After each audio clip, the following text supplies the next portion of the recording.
Well, so I'm gonna end up removing the JAMA harness and put an actual JAMA harness.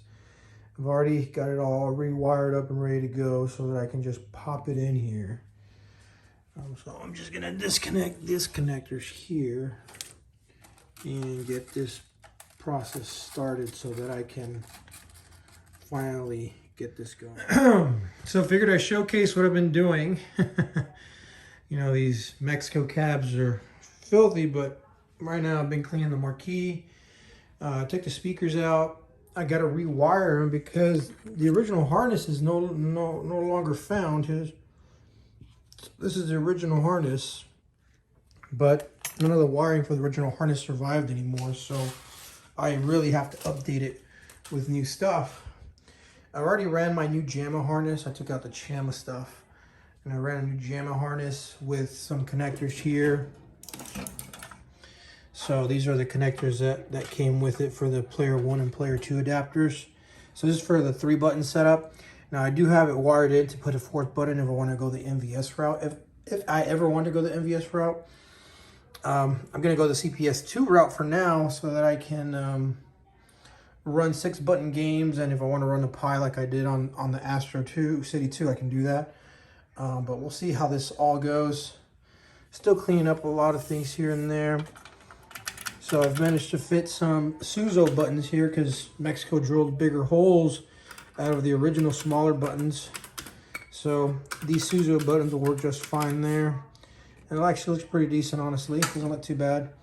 All the wiring for the control harness is here. I just have to tidy up everything. We got to still get the monitor up and running. But I figured I'd do the marquee area first, clean all that up, get all that gunk out. So let's keep going. All right, I finally got the picture dialed in. What a mess to dial it in. This is the only way I could do it. Out of the freaking thing. But look at that. Ooh, that looks super clean. I couldn't get it to go all the way to the top or the bottom. And I couldn't get it to go all the way to the side here for the over. Nor on that side. So I did the best I could there. There's some limitations on this monitor for the horizontal setup. I don't know why.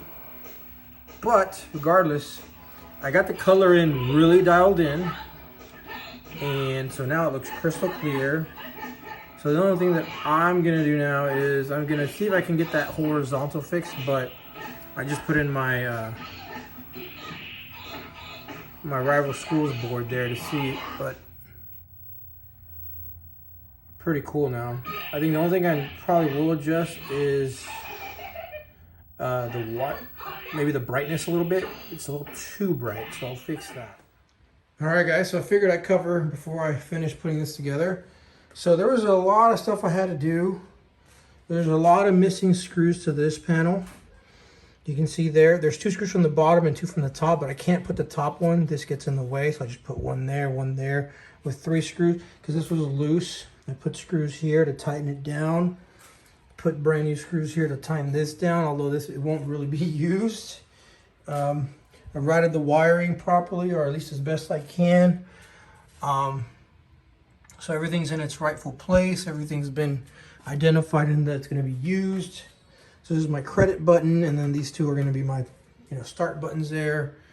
And then I ended up having to, so actually both speakers were in this cabinet, but one wasn't connected.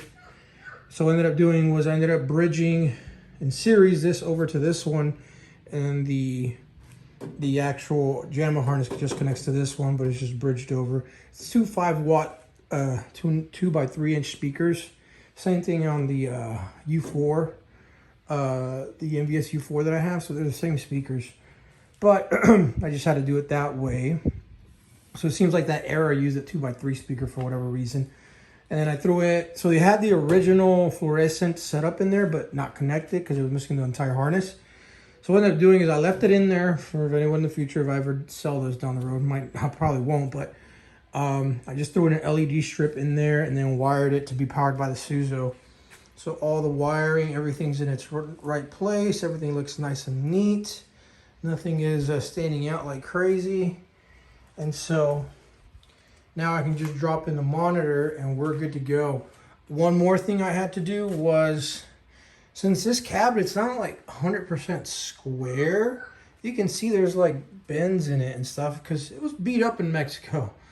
But the metal can, you know, can handle it. But I ended up having to adjust these hinges because when I would close it, it would stick out too much from one side. And so I had to, while the monitor's out, because there's no way to do it without the monitor out, loosen the bolts and try to adjust it as best I can. It's not 100% because I can show you here. So let me drop this. So, and I also had to get screws for the glass because it was missing some.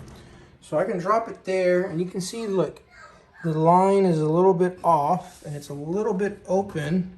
Not too much, just a little bit. But now it'll allow it to close properly. It was binding up here with the control panel, and I was having to force it to close. But now it opens and closes with very minimal effort. So that's probably as straight as I'll get it. In here it's like flush, but over here it's not flush. But I don't want to mess with it because I got it working now. So I'm just gonna clean the glass, drop in the monitor, and I think we'll be good to go. For now, I think I'm gonna use the Pi on this because there's a lot of games on the Pi that I can run with 3 buttons until I get my full 6 buttons set up. But gotta throw in the locks. I got some locks. Not all of them might not work, but most of them probably will. And then I'll be able to use this on a regular basis now, but it's gonna look really good now. All right, guys, figured I ended the video with it being in the lineup now. Fully good to go now. So, there's the Aerocity. Colors are dialed in on that thing. The monitor's been dialed in as best I can put it. It looks really, really good, actually. Colors look really great. And it's still on a 3-button setup. I did find the marquee in Japan, the original marquee for this in Japan, so that's getting shipped over, and I'll be able to put some kind of artwork up there and finish up the look of this cabinet to look really much as good as I could probably make it. But right now I got it running Pocket Fight, as you can see there. It's a 3-button game, so any 3-button game I can run on this pretty well. It's a little bit cramped with 2 players, but it'll get the job done, especially for kids or teenagers. That'll fit perfectly here. Unless they're really big kids. And I'll show you what I did here. I got these locks from Amazon. These are like these Chinese locks from Amazon. So let me show you here. Oh, I didn't lock it in all the way. There you go, now it's locked in all the way. So these are just like weird looking keys. So I've got them on all here. They're not original keys, but whatever. Gets the job done. Fits nice and snug in here. And then I saw pictures from my buddy when he was restoring this thing, and on the picture on the corner I saw one of these on there. So I went ahead and sourced one from Amazon for like 15 bucks so that I can at least fill in the hole for now and make it look somewhat presentable so people aren't trying to stick their hands in there and get cut up. One other thing I did was I put in this button here that I also put on the Net City. This is a credit button. And the reason I did that is because certain games, when you're playing, certain games have to have player 1 credits and player 2 credits, like, you know, Ninja Turtles and other games like that.